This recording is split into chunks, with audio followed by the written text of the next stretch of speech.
stepping stone to success. Rohini College of Engineering and Technology near Anjagramam Junction, Kanyakumari Main Road, Palkulam. பத்திரிகையாளர் பிரியன் நம்மோட இணைப்பில் இருக்கிறவரோடு பேசலாம். Sir வணக்கம். ரெண்டு பேரும் மாறி மாறி அதிமுக தொண்டர்களுக்கு அழைப்பு விடுத்து கடிதம் எழுதியிருக்கிறாங்க. எல்லாரும் வேற்றுமைகளை மறந்து ஒன்றுபட்டு செயல்படணும் அப்படிங்கிற ஒரு கடிதம் எழுதியிருக்கிறாங்க. இந்த தோல்வி அவர்களை ஒன்றாக்கும்னு நினைக்கிறீங்களா? இந்த அறிக்கை எவ்வளவு முக்கியத்துவம் பெறும்னு நினைக்கிறீங்க? இல்ல, இதுக்கு இந்த தோல்வி அதிமுகவை ஒன்றுபடுத்தணும், இல்லாட்டி கட்சிக்கான எதிர்காலம் ஒரு கேள்விக்குறியாடு நான் பாக்குறேன். அதாவது பழனிசாமி தலைமையில சந்திச்ச முதல் தேர்தல் இது. இந்த தேர்தலில் 35 இடங்கள்ல ரெட்டையில போட்டி போட்டாங்க. 20% ஓட்டு வாங்கினாங்க. நாங்க 2019 நாங்க 19% தான் வாங்கினோம், இப்ப 20% வாங்கினோம்னு சொல்லி ஒரு அந்த மாதிரியான ஒரு சமாதானம் சொல்லி கட்சி தொண்டர்களை நீங்க திருப்திப்படுத்த முடியாது. ஏன்னா நீங்க 2019 நீங்க போட்டி போட்ட இடங்களும் 2024 நீங்க போட்டி போட்ட இடங்களுக்கு வித்தியாசம் இருக்கு. 35 இடங்களை போட்டி போட்டு நீங்க வெறும் 1% ஓட் ஷேர் தான் இன்க்ரீஸ் பண்ணிருக்கீங்க. 2021 நீங்க 33% ஓட்டு வாங்கிட்டு இப்போ உங்க ஓட் பர்சன்டேஜ் 20% தான் குறைஞ்சிருக்கு.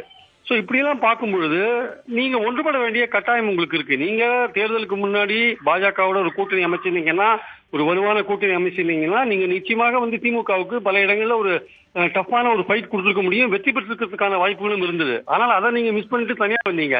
தனியா வந்த உடனே அந்த ஸ்ட்ராட்டஜி நீங்க சரியா கையாளல. நீங்க தனியா வந்த உடனே anti Modi anti BJP standard கிளியரா எடுத்துருக்கணும், அதுவும் நீங்க எடுக்கல.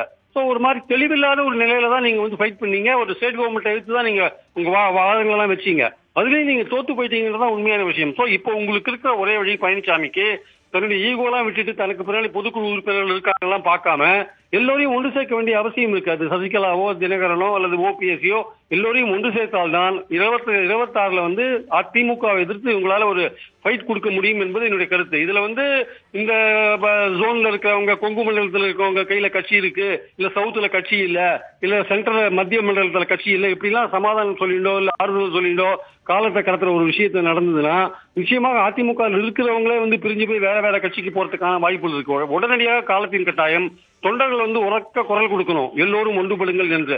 அந்த மாதிரியான குரல் கொடுத்து ஈகோ எல்லாம் விட்டுட்டு இந்த தலைவர்கள் ஒன்றுபடலைன்னா, எம்ஜிஆர் அண்ணா ஜெயலலிதா வழியில் வந்த தலைவர்கள் ஒன்றுபடலைன்னா இந்த கட்சிக்கான எதிர்காலம் கேள்விக்குறி ஆயிடும் என்பது என் கருத்து.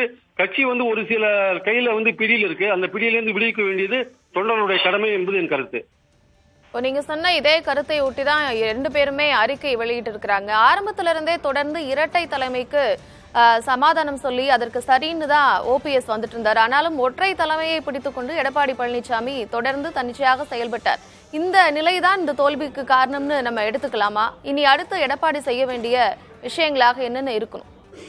அதாவது ஒரு கட்சிக்கு ஒற்றை தலைமை தான் பெஸ்ட்ன்றது என்னுடைய கருத்து. ஆனால் கட்சி இப்ப தற்போது இருக்கிற சூழல்ல இதுக்கு ஒரு கூட்டு தலைமை ஒரு தற்காலிகமா தேவைப்படுகிறது ஆக்சுவலா. ஆனா நிரந்தரமா பார்க்கும்போது ஒற்றை தலைமை தான் ஒரு கட்சியை வழிநடத்துறதுக்கு சிறப்பானதாக இருக்கும் என்பது கருத்து. இப்போ நீங்க கட்சியை ஒன்றுபடுத்தணும்னா எல்லா தலைவர்களையும் சமாதானப்படுத்தி ஒரு கூட்டுக்குழு மாதிரி ஒன்று போட்டு கட்சியை நிர்வகிக்கிற மாதிரியான ஒரு விஷயத்தை நம்ம கொண்டு வரலாம். இதன் மூலமாக தொண்டர்களுக்கு ஒரு நம்பிக்கை வரும், மக்களுக்கு ஒரு நம்பிக்கை வரும்.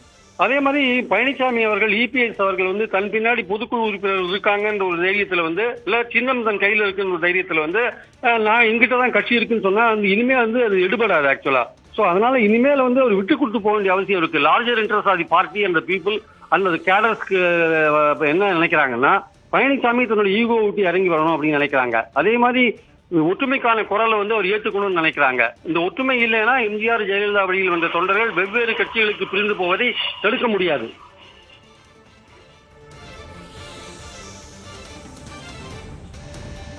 இன்னும் கூட இந்த தேர்தலில் நமக்கு கண்கூடான சில விஷயங்கள் தெரிஞ்சது. அதுல கோவையில அதிமுகவை பின்னுக்கு தள்ளி பாஜக முன்னிலையில இருக்கு.